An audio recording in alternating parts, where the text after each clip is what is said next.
Over the last 5 to 10 years or so, you may have actually felt a small tremor or earthquake. But is it possible that we live in a seismically active region? Well, the answer just may surprise you.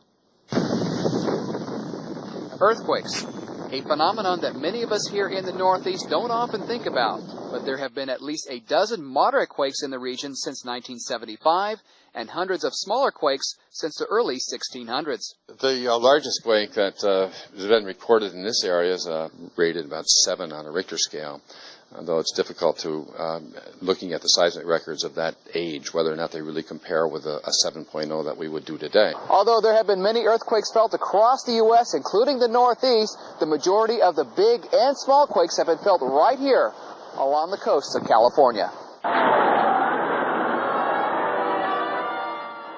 On April 18, 1906, an estimated 8-magnitude quake devastated San Francisco, as recreated here from the movie San Francisco.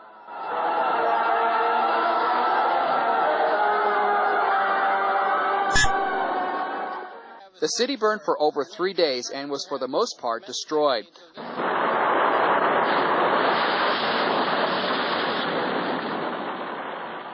Approximately 3,000 people were killed.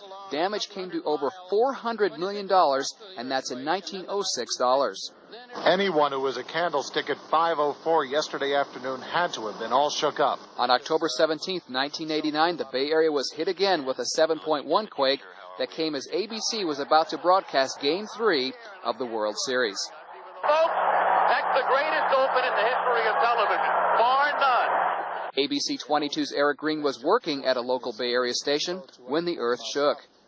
Right now, we're going to go take a look at the fires in Marina Green area in San Francisco.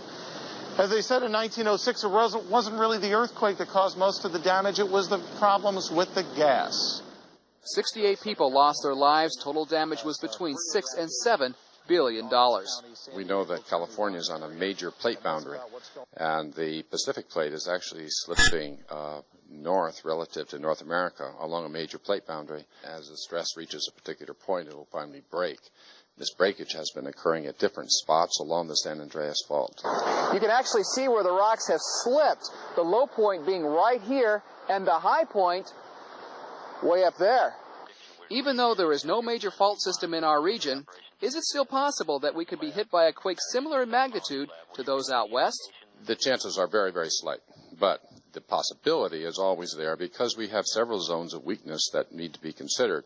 In the Ottawa-Montreal Graben, which is an early zone of weakness that dates back 600 million years and continues to be seismically active with smaller earthquakes. The area is capable of producing some fairly large earthquakes. Whether it's capable of producing something the size of an 8 is something that we have to wait to see. We have no record of that at all in this area. And that will try to be as accurate. And as you know, even though the chances are very slim around here, it's not a bad idea to actually kind of get prepared because, you just never can tell for sure. No, but that's one big reason I'm back east. That's right. You know when a blizzard is coming, but those you don't know. That's right. I've had my share of those out west, too. All right, Randy, very nice. Thanks.